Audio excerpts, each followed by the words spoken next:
해상 운송과 내소의 운송에 적용되는 규칙이 네 가지입니다. 첫 번째가 우리 FAC, 그리고 두 번째가 우리가 FOB, 세 번째가 CFR, 네 번째가 우리가 CIF 이렇게 나옵니다. 이제 가능하면 지금부터는 해상 운송에 관한 거다라고 말씀을 드릴게요. 자, 여기서 우리가 해상 운송 FOB랑은 어디까지냐 하고 다시 한번 보시면요. 여기가 우리 수출지의 부산 항구죠. 그리고 여기는 수입지 LA 항구라고 가정합시다. 그럼 FOB란 여기 보시는 것처럼 이렇게 수출지 항구에서 올 때까지 어디서요? 우리 공장에서 수출지 항구까지 올 때까지 바라보는 모든 비용과 위험을 떠안는다는 조건이죠. 자, 그러면은 FOB라는 게 이제 그런 개념이나 FAC는 어디 있냐 그러면 바로 앞에 있죠. 여기까지.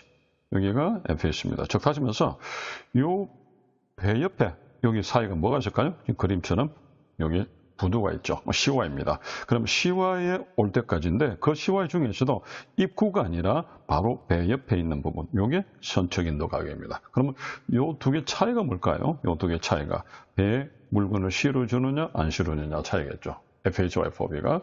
그리고 CFR은 어디 될까요? CFR은 어디까지냐? 부산에서 LA까지 가는 비용을 배삭을 포함시킨 겁니다. 그럼 어디까지 갈까요? 여기까지 갈 때까지의 비용을 말합니다. 그런데 문제는 우리가 앞에서 말씀드린 것처럼 위험인 선택지 조건이나 어디까지 간다고요? FOB에 여기까지 온보드 할 때까지로 끝납니다. 이 차이가 크죠.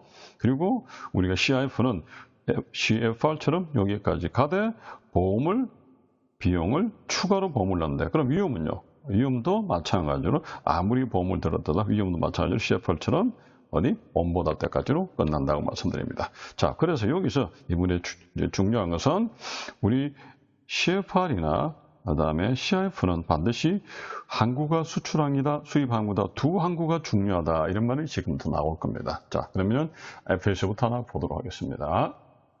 자, FS 조건이라는 것은 말 그대로 Free Alongside Ship이라죠. 특하면서 배 옆에다 갖다 놓는다는 거죠. 그래서 그걸 선척에 갖다 놓고 셀러가 바이에게 인도한다 이 말입니다. Free Alongside Ship이란 셀러가 물건을 계약 물건이죠. 바이에게 건네주는데 언제 건네주냐니까 그 계약 물품이 어디 있습니까? 그 배, 우리가 여기서 말하는 배는 그냥 일반 배가 아니라 바로 그 배죠. 우리가 셀러와 바이어가 물건을 수출 물건을 실기로 했던 계약했던 배죠. 예약된 배. 바로 그 배 옆에 저 어딜까요? 이 배가 접안하는 접안 시설인 CY를 말하겠죠. 그죠? 그래서 이 배 옆에를 이번에 뭐라고 명확하게 했냐면요. 바로 퀴다, 부두다. 그죠? 그리고 바지다 그랬습니다. 자, 그러면 요거를 우리가 잠깐 좀 보겠습니다. 자, 그러면 이렇게 말씀 볼게요. 자, 여기서 우리가 배가 이렇게 한번 그려보겠습니다. 이렇게. 만약에 이쪽을 수입 항구라 보시고요. 여기를 수출 항구라 봤을 경우에 우리가 흔히 말해서 이게 수출자 공장입니다. 이게 수출자 공장. 그러면 여기가 요만큼이 CY가 있다는 거죠. CY가. 그 CY가 크게 보면은 이렇게 4개로 나눌 수도 있겠죠. 다시 말해서 이쪽을 수출로 보면은 이쪽에 수입 물품이 나와 있다. 그죠? 여기 그렇게 해서 배에서 어디까지냐 FAC는 어쩌면 여기 배니까 여기에 물건을 실는 공간이 있습니다. 즉 다시 말해서 여기에 주로 우리가 컨테이너 접안 부두라면 컨테이너를 들어올릴 수 있는 겐트리큰이라는 것. 즉 다시 말해서 여기 이렇게 컨테이너를 이렇게 들어올릴 수 있겠죠. 그럼 배에서 이렇게 실어놓겠죠. 이렇게 여기에 컨테이너를 들어 올릴 수 있는 겐트리큰이 움직이는 요 자리가 퀴입니다. 그러면 여기는 CY인데 CY는 어디입니까? 아직까지 배가 아직 예정된 배가 접안이 안 돼서 대기하고 있는 공간이죠. 그죠? 그런데 자, FAC는 뭐냐면은 그러면 여기까지 올 때까지거든요. 여기까지 배 실는 게 아니라. 그랬을 경우에 공장에서 여기까지 오는데 어떤 비용이 드느냐 보니까 좀 전에 말씀드렸죠. 아직 배가 접안 안 했기 때문에 이 안에서 어떻게 될까요? 이걸 좀 확대해 볼게요. 이 안에서 이렇게 확대한다면요. 이 안에서 뭐가 될까요? 여기 만약에 되려면 여기 제가 이렇게만 그렸죠. 이렇게 공간이 나눠져 있다 봅시다. 그럼 여기에 입구에 게이트에서 트럭이 이렇게 컨테이너 트럭이 들어왔습니다. 그럼 이 컨테이너 트럭이 물건을 싣고 이 배 옆에까지 올 때까지, 여기까지 올 때까지 계속 머물러야 되느냐? 그럴 수 없죠. 왜냐하면 이 지역은 보세구이라서 일반 차량이 들어올 수가 없죠. 그럼 어떻게 될까요? 물건을 내리고 가야 됩니다. 그런데 우리 기사님이 아무리 힘이 좋아도 약 20피트 컨테이너 20톤가량 되는 무게를 내릴 수가 없죠. 그래서 여기서 뭐 할까요?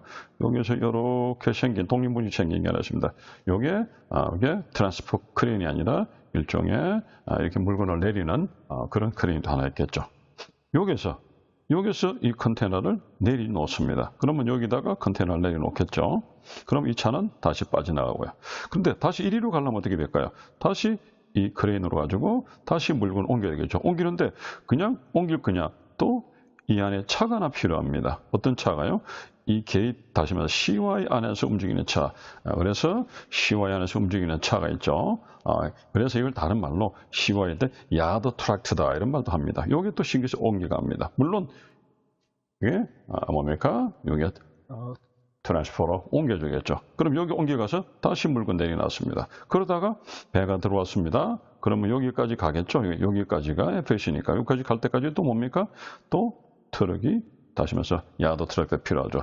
이렇게 물건을 실어주고 내려주고 싣고 운반할 때 이 다시 말해서 CY 안에서 움직이는 총 비용을 지금 뭐라 하냐 하면은 터미널에서 내가 핸들링 해주는 그런 비용입니다. 라고 터미널 핸들링 차지다라고 부릅니다. 자, 그래서 그런 비용까지 해서 어디까지 와야 된다고요? 여기 캔트리 크레인까지, 이 트랜스포 크레인이 아니라 캔트리 크레인 온 데까지 와줘야 된다라고 말씀을 드리는 겁니다. 자, 그리고 다시 영문으로 가겠습니다. 자, 그러면은 거기에 지금 말씀드린 게 우리가 있죠. 그 배가 옆에다가 우리가 물건을 갖다 놓는 어디입니까? 그게 바로 퀴, 아까 말씀드린 것처럼 캔트리 크레인이 거기에 움직이는 장소, 그죠? 다시 말해서 고부입니다. 퀴. 그 다음에 바지라는 이야기는 적다시 말해서 요걸 바지라고 보겠습니다. 이것도 설명드려야 되는데 만약 이 부두에 많이 접합 못하고 다른 부두에서 한두 채가 배가 올 때는 여기에 이렇게 바지선에다가 컨테이너 올려가지고 가까운 항구에서 이 항구로 올 수도 있겠죠. 이래서 부산을 가는데 마산항이다 이런 데서 올 수도 있겠습니다. 그래서 요 바지선 위에 일려 있는 요 장대. 그래서 여기 어느 바지죠. 또는 네가 어디입니까? 여기에 퀴에 있든지. 그래서 여기까지 즉 이것도 배 옆이죠. 그래서 요 육지에서 시와에서 올리나 또는 뭡니까? 바지선에 올리면 FOB 됩니다. 그래서 이렇게 오는 바지 or 퀴다 이렇게 표현하는 겁니다. 자, 그래서 그랬을 경우에 프리얼롱 사이드십은 바로 그 우리가 계약했던 바로 우리가 물건 싣고 배 옆에다 갖다 놓는데 그 자리가 CY 전체도 아니고 CY도 아니고 또 CFS도 아닌 그죠? 단지 어디랍니까? 퀴라는 자리, 다시 말해서 캔트리 크레인이 움직이는 자리, 그리고 바지선 위에 실린 바지라고 했습니다. 그런데 이런 배가 어떤 배냐니까 바이어가 노미한 배입니다. 즉 다시 말해서 셀러가 노미한 게 아니라 바이어가 지정해서 이렇게 가서 물건을 싣고 오세요라고. 즉 다시 말해서 바이어가 계약한 배라는 이야기죠. 자, 근데 그게 어디 있습니까? 그 배가 선적항에 있다는 거죠. 자, 그리고 보시니까 그 선적항이 있는데 그 배가 언제까지요? 여기에서 지금 우리가 채로 하나 단어가 나왔다죠. 이 부분은 제가 좀 많이 생략했지만 프로큐라는 말이 주선이라는 건데 이게 어떤 이야기냐면은 누군가가 다시 한번 돌아갑시다. 우리 회사가 여기까지 물건을 가져와야 되는데 근데 누군가 이미 여기다가 물건을 다 버려놨습니다. 근데 마침 이 물건이 우리 회사가 물건을 100개를 가져가야 되는데 내가 한 95개밖에 마침 없었어요. 그럴 때 누군가 갖다 놓은 것 중에 5개를 구매할 수 있다는 거죠. 그래서 이미 누군가가 여기에 물건을 실으려고 배에 온보하려고 실으려고 갖다 놓았던 그 물건을 다시 재구매를 해서 100개를 만든다. 이런 의미에서 우리가 조달이라는 말을 씁니다. 그걸 우리가 프로큐라고 합니다. 실제 조달은요. 이렇게 일반 공산품도 확대를 됐지만 2020에서는 일반적인 앞에서 2010에서는요. 단지 주로 우리가 말하는 벌크 카우도 즉 어떤 게 많을까요? 목재를 벌목을 잘 아직 못했다든지 철강석이라든지 원료라든지 석탄이라든지 이런 부분을 했는데 이번에 2020에서는 이렇게 일반 화물까지도 확대해서 가고 있다는 걸 알아주시면 되겠습니다. 자, 그런 물건을 다시 말해서 우리 회사가 직접 네가 그 배 옆에 물건을 갖다 놓든지 말이죠. 그 계약물품을 또는 누군가가 so already so delivered죠. 누군가 벌써 그렇게 우리 어디입니까? 거기에 퀴에 갖다 놓은 물건을 벨러가 프로큐한다는 것입니까? 그거를 구매해서 공급한다는 거죠. 그렇게 해도 된다는 거죠. 그런데 문제는 이제 또한 위험과 비용이라는 걸 굉장히 강조한댔죠. 이번 2010에서. 그래서 그럼 위험 어디까지 있냐 보시니까 어떤 위험입니까? 리스크 오브. 그죠? 다시 말해서 분실할 위험과 또 뭡니까? 리스크 오브 데미지죠. 데미지 입을 그런 위험들. 어디에요? 그 계약 물품이. 그게 입을 위험이 이전된다. 트랜스퍼를 언제 이전되냐니까 그 계약 물품이 배 옆에 선척에 갈 때 바로 이전된다. 그럼 다시 한번 가겠습니다. 아까도 말씀드렸죠. 어디까지입니까? FAS. 여기까지 올 때까지 총 비용을 내가 물지만 또한 여기까지만 내가 위험을 책임지지. 그 이상은 실고가는 바이어가 알아서 하시라. 이 말입니다. 자, 그래서 그게 굉장히 중요하다고 그랬죠. 그리고 또는 어찌 됩니까? 비용이 위험만 그런 게 위험 아니라 비용도 어떻게 됩니까? 바로 배 옆에 갖다 놓은 이후로부터 발생하는 모든 비용들은 바이어가 bears 다 부담한다. 어떤 게? 그래 강조했죠. all quote라고. 그죠? 다시 말해서 부산항에서 이렇게 배에 다시 말해서 본선에 적재하고 LA항까지 갈 때까지 그리고 거기서 통관해서 바이에 자기가 어떻게 합니까? 가져갈 때까지 이 모든 구간에서 강조하기 위해서 all quote라는 말을 썼습니다. 그래서 from that moment onward, 바로 그러한 순간부터요. 그죠? 어떤 순간인가? 우리 계약 물품이 선척 인도가 되는 그 이후의 순간부터 발생하는 모든 비용들은 바이가 봅니다. 라고 이야기했습니다. 자, 그러면은 이 조건은 뭐냐라고 나왔죠? 모든 트랜스퍼. 이 조건은 뭐냐? 보시니까 운송 방식은 이 규칙은 말하면서 여기서는 인코텀즈 2020이 아니라 바로 FAC라는 말합니다. 이 규칙은요, 어디서 사용이 되느냐면 단지 C for C죠. 해상 운송이나 또는 인랜드 호텔, 내수 운송에서 사용되는 조건입니다. 그랬죠. 그래서 내수 운송이 주로 어떤 걸까요? 국내에는 없지만은 미국의 오데오 있죠. 내수라는 것은 내륙 안에 있는 수로 물길이죠. 오데오라든지 또는 우리가 중국의 우리가 장강 있죠. 하고 항하고 연결되어 있는 우리가 그런 운하라든지 이런 것들을 말합니다. 주로 통상 저희는 그냥 해상운송이다라고 말씀을 드릴게요. 자, 그런 때 양 당사자, 특수출 수입자가 뭐 한다고요? 그 계약물품을 어떤 장소를 그죠? 장소에 지정하면서 그 계약물품을 장소에 있는 그죠? 어떻게 합니까? 그 배 옆에다가 바로 갖다 놓는 때 그럴 때 주로 많이 사용되는 조건입니다. 라고 이야기했습니다. 자, 그럴 때, 그리고 따라서 이 FAS 룰은요, 적당하지가 않습니다. 언제요? 일반 화물입니다. 보통 화물들이 handle A over B죠. 화물들이 어디로 건네진다고요? 캐리에게 건네져 버립니다. 근데 우리는 누구에게 주기로 했죠? 바에게 주기로 했죠. 근데 바에게 손에 가기 전에 캐리는 누굽니까? 운송인에게 전내져 버립니다. 뭐 하기 전에 they alongside vessel 다시 말해서 선척 인도하기 전에요. 요 이야기를 자, 아까도 말씀드렸지만 이렇게 됐을 경우에 이렇게 됐다 칩시다. 여기 배가 있습니다. 여기 수입지고 그럴 때 우리가 여기에서 요만큼이 공장이 되죠. 여기가 우리가 퀴고 여기 바지였죠. 여기 올 때까지 적타시면 아까 그림을 여러 그리죠. 여기서 어디 그랬어요? 트럭이 여기서 물건을 싣고 오면요. 그죠?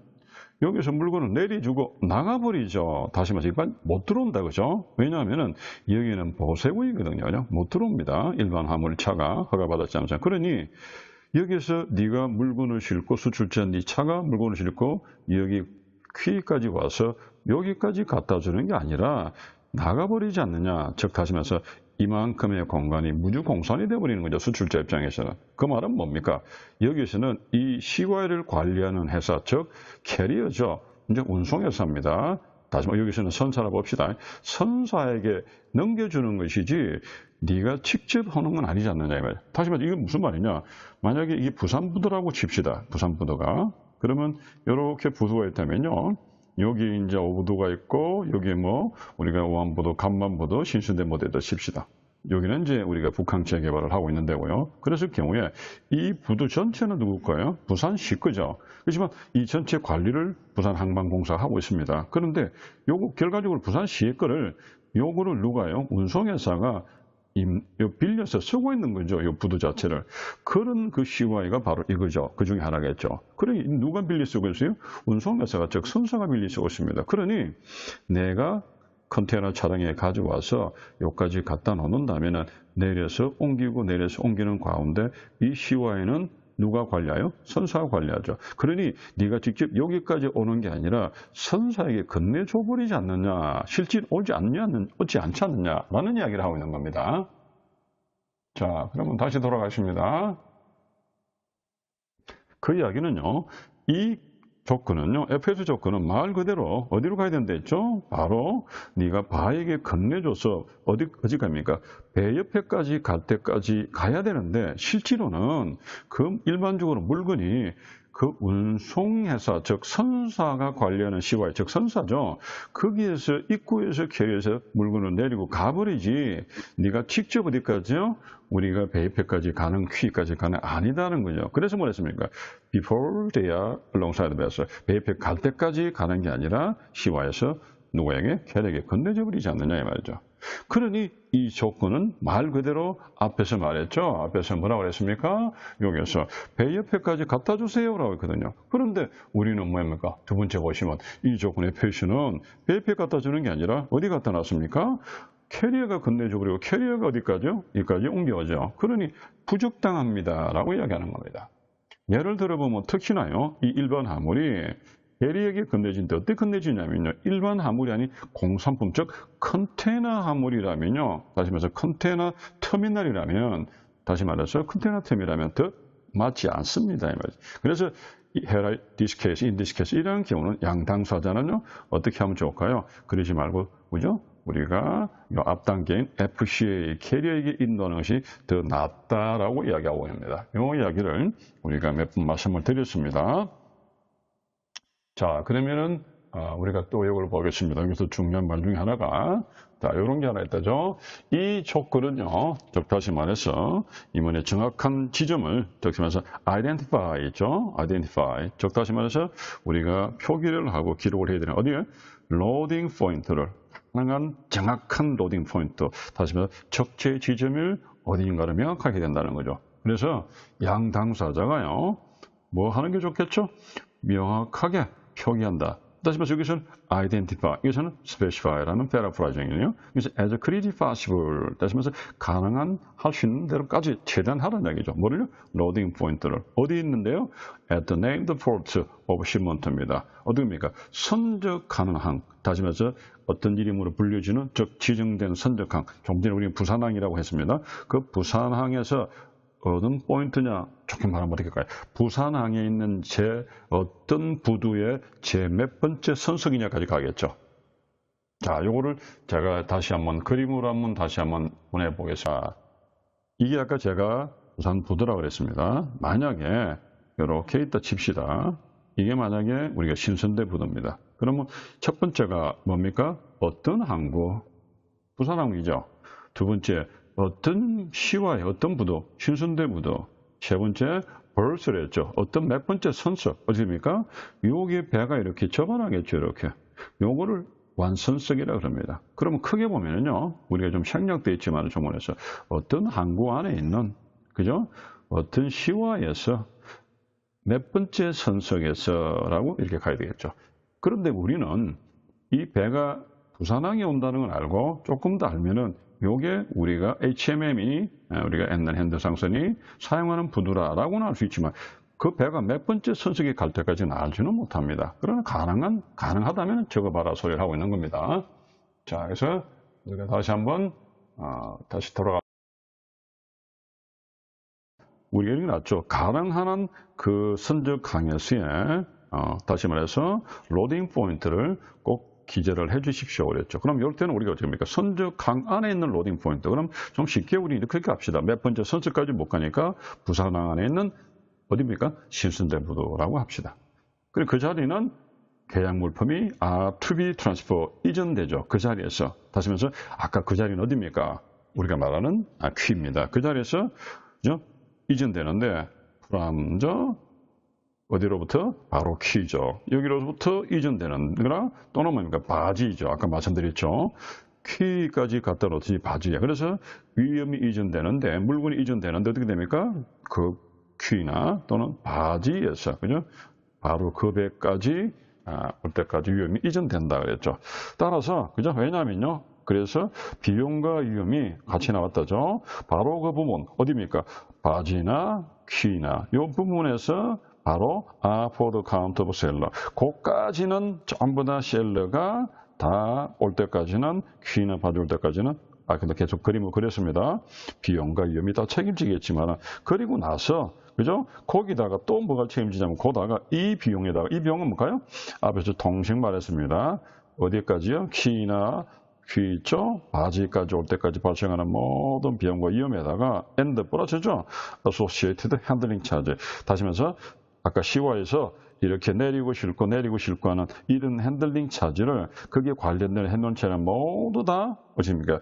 may vary, 그죠? 이렇게 부담할 수 있는데 vary가 다양하다는 거죠. according to the practice 항구. 다시 말해서 practice port, 그 항구의 관습에 따라서 다양할 수도 있습니다라는 의미는 뭐냐면요.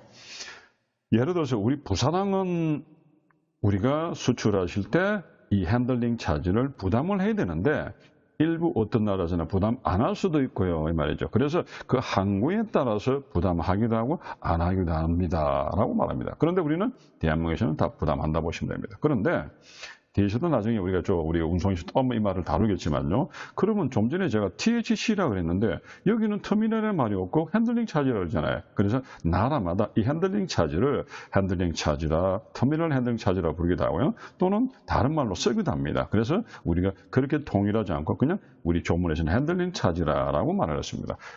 그래서 그 나라마다 지역마다 부르기를 그냥 핸들링 차지를 터미널 핸들링 차지라 부르든 또 다른 말로 부르든 그네들이 알아서 할 일이고 그냥 이 터미널에서 핸들링하는 비용이다라는 말만 알아두시면 되겠습니다. 그 비용도 누가요? 내가 부두의 항구에 따라 다를지도 모른다 했지만 숨은 뜻은 뭡니까? 셀러가 부담을 하셔야 됩니다. 자, 그래서 우리가 FS 조건은요, 주로 어디서 많이 썼냐면은, 주로 어디까지입니까? 주로 산저가물, 펄크 카우에 가장 많이 쓰는 파트라고 보시면 됩니다. 주로 자동차 수출이라든지, 그리고 이제 뭐 석탄, 목재 이런 수출이라든지 이런 것도 많이 씁니다. 여기서 우리가 새롭게 나온 게, 우리가 관련 처리 명적, 터미널 핸딩 차지를 부담을 해야 된다라고 했죠. 왜? 그전에는 FC에는 그런 게 없었죠. 자, 여기까지 하고, FOB로 넘어갑니다. 자, FOB는 좀 전에 그림을 다 그렸습니다. FOB는 어디까지입니까? 바로 그 퀴에서 또는 바지에서 그 우리가 계약된 배에, 노미된 배에 실어주면 되는 거죠. 그래서 그럴 때는 뭐냐, 프리 온보드라는 것은 말 그대로 온보드, 바닥에 컨테이너를 실을 수 있는 자리까지 실어 놓는다는 겁니다. 자, 왜 이렇게 강조하냐면요. 옛날에는, 자, 다시 한번 그려볼게요. 자, 이렇게 그릴게요. 여기 부두입니다. 그럼 이렇게 배를 한번 알기 쉽게 그립시다. 이 컨테이너가 여기에 이렇게 부두라 보시고요. 이렇게 이제 이쪽 한쪽은 수출이고 한쪽은 수입이라 봅니다. 여기 어디죠? 퀴입니다. 여기 뭐가 있죠? 겐트리 크레인이 있습니다. 그럼 여기 뭐가 왔을까요? 야드 트랙트에 차량이 컨테이너 실었겠죠. 그러면 컨테이너가 이렇게 실린다면 이렇게 실립니다. 이 컨테이너 배예요. 정면으로 보면은 이럴 때 이 컨테이너가 이렇게 실는데 이천에서는 뭐랬냐면 이천에서는요. 그냥 배의 난간, 이게 배의 난간입니다. 배의 난간만 통과하면 온보드라고 그랬어요. 그런데 배의 난간을 통과하면 이게 공중에 떠 있겠죠. 이렇게 여기 떠 있겠죠. 공중에 이렇게 떠 있다 칩시다. 그럼 배의 난간을 통과했으니까 그것도 어디입니까? 온보드다, FOB다. 그래서 그러면 이렇게 띄워놓고 만약에 점심시간에 걸렸다. 그러면 어떻게 됩니까? 내려놓고 가버리겠죠. 그러다가 이 로프가 끊어졌으면 누가 책임져야 됩니까? 책임의 소재가 불분명합니다. 그래서 2010에서는 뭐라고 했느냐? 이렇게 바꿨죠. 반드시 어디까지? 배 바닥에 내려놓는 데까지를 온보드를 한다라고 그렇게 바꿨습니다. 그래서 그게 2020까지 넘어오는 겁니다. 자, 이 개념을 좀 잡아주시고요. 자, 다시 갈게요. 그래서 우리가 온보드라는 의미는 단순하게 보지 마시고 뭐라고 그래요? 배 바닥에 내려놓는 데까지다라고 생각하셔야 됩니다. 그런 의미는 뭐냐면은 셀러가 물건을 계약물건을 바에게 주는데 어디다 본다고요? 그 배, 여기서는 더 ship이라 안 하고 더 vessel이라고 그랬죠. 그죠? 조금씩 말을 바꾸네요. 바로 뱃을, 우리 해상에 수송하는 배, 여러 가지 배를 통칭하는 거죠. 그런 뱃을의 온보드, 바다 위에 내리는, 벌써 내가 인도하는 거라 그랬습니다. 그런데 그 뱃을은 ship이 아닙니다. 누가 선택했냐면 바이어가 노미네이트 했습니다. 즉 노미네이트라는 걸 우리 많이 하죠. 요즘 보니까 영화에 뭐 오스카상 후보에 우리가 올랐다. 그런 걸 노미네이트라 그러죠. 다시 말해서 노미라는 이야기는 후보에 올랐다는 이야기죠. 이 말도 우리 단어를 조심해야 됩니다. 나중에 뒤에 보면요. CFR에서는 contract라고 말합니다. 그럼 계약을 했다는 거죠. 계약을 한 거와 노미네이트는 엄연히 다릅니다. 자, 계약을 한 거는 이미 정해진 배고요. 내가 노미했다는 것은 어떤 건가요? 오스카상이 후보에 올랐는데 내가 오스카상 남우주연상 못 딸 수도 있죠. 이해하시겠습니까? 즉, 이 바에가 노미한 배, 이 배가 우리 선적 계약한 물건에 스케줄이 맞지 않아서 입이 안 실을 수도 있다는 의미를 내포하고 있다는 거죠. 그런데 만약에 컨트랙트라고 되어 있으면 이 배를 안 실으면 안 되는 거죠. 왜? 이미 계약을 해버렸으니까. 그런 차이도 좀 차이를 봐주시기 바랍니다. 어쨌든 바이어가 지명한 그 배의 바다 위에까지 내려주는 조건은 FOB를 한다 그랬죠. 그 배가 어디 있습니까? 다시 말해서 선적항에 있는 거죠. 그런데 역시 마찬가지로 브로커에 된다 했습니다. 또 마찬가지입니다. 위험은 어떤 위험이요? 분실할 위험과 또 데미지일 위험은 그 물건에 대해서 언제 이전된다고요? 이제는 확실히 기억하세요. 앞전에는 뭡니까? 퀴와 바지에서지만 FOB는 어디입니까? 온보드하는 시점으로부터입니다. 다시 말해서 배에 온보드하는 시점까지는 누가 온다고요? 바로 위험과 비용을 셀러가 책임진다. 그럼 FAC는 바로 그 전 단계죠. 요만큼의 공간이 차이 난다는 기억하시고요. 그리고 나서요. 그리고 나서 바이어는 나머지 배에 싣고 난 나머지 LA까지 운송하고 통관하고 등등 모든 비용들은 바이어 네가 모든 비용을 부담하세요 라고 이야기해 나왔습니다.